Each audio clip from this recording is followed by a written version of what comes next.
পূর্ব মধ্য বঙ্গোপসাগর উত্তর সংলগ্ন পশ্চিম মধ্য বঙ্গোপসাগরে অবস্থানরত গভীর নিম্নচাপটি উত্তর দিকে সরে গিয়ে একই এলাকায় অবস্থান করছে।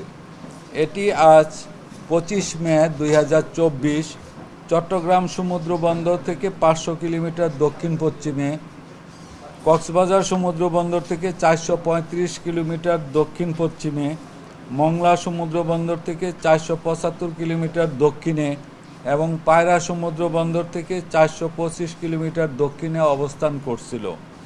এটি আরও উত্তর দিকে অগ্রসর ও ঘনীভূত হতে পারে।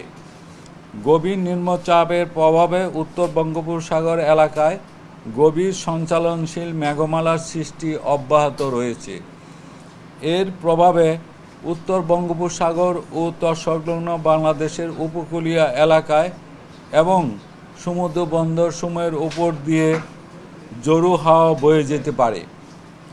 গভীর নিম্নচাপ কেন্দ্রের 48 কিলোমিটারের বাতাসের একটানা গতিবেগ ঘন্টায় 50 কিলোমিটার, যা দমকা অথবা জোরো হাওয়ার আকারে 60 কিলোমিটার পর্যন্ত বৃদ্ধি পাচ্ছে।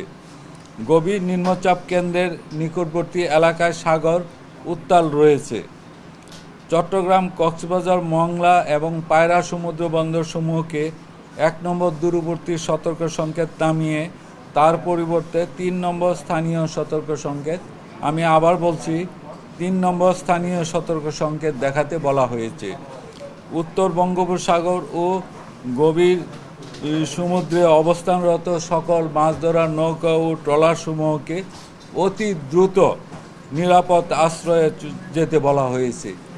এর বাতাসের গতিবেগ 110 থেকে 120 কিলোমিটার, এটা থাকবে র্যান্ডম গতিবেগ, আর এটা দমকা অথবা জোরো হাওয়ার আকারে 130 কিলোমিটার পর্যন্ত বৃদ্ধি পাবে। ফলে এর সাথে থাকবে বৃষ্টিপাত, এর সাথে থাকবে আবার জলোচ্ছ্বাস।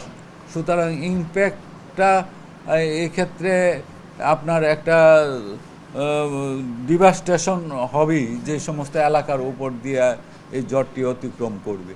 সেখানে আপনার মানুষজনকে আশ্রয়ে যেতে হবে, গাছপালা কিছু হতে পারে, কারণ 110 কিলোমিটার গতিবেগ ঘূর্ণিঝড়ের, সেটির সাথে বাড়ি বর্ষণ, জলোচ্ছ্বাস, এই সব মিলিয়ে আপনার নিরাপদ আশ্রয় অবশ্যই গ্রহণ করতে হবে এবং সেই ক্ষেত্রে একটা ধ্বংসাত্মক লীলা অবশ্যই থাকবে সেখানে। কতটি জেলা ইমপ্যাক্টের আওতায় আসবে? এটি আপনার খুলনার থেকে আরম্ভ করে আমাদের সুন্দরবন এলাকা থেকে শুরু করে মংলা, আমাদের চট্টগ্রাম পর্যন্ত যে সমস্ত জেলা পড়বে, কোস্টাল জেলা, সবগুলি এর আওতায় পড়বে।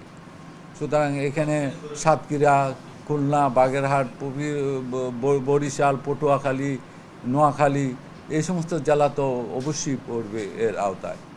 বরগুনা, সবগুলি জেলাই এই আওতায় পড়বে। এটি আগামীকাল রাত 9টার থেকে রাত 12টার মধ্যে আঘাত হানার সম্ভাবনা আছে। এখন যে পর্যায়ে সাইক্লোনটা আগাচ্ছে বাংলাদেশের দিকে, সেই গতি যদি তার পরিবর্তন না হয়, মানে সেই গতি যদি ঠিক রেখে সে অগ্রসর হয়, তাহলে রাত 9টা থেকে 12টার মধ্যে এটি আঘাত হানার সম্ভাবনা আছে। আগামীকাল রাত 26 তারিখ দিবাগত রাত, এটা আজকে রাত 11টা, মানে 10:30 থেকে 11টার মধ্যে আমরা ডিক্লেয়ার করার সম্ভাবনা আছে।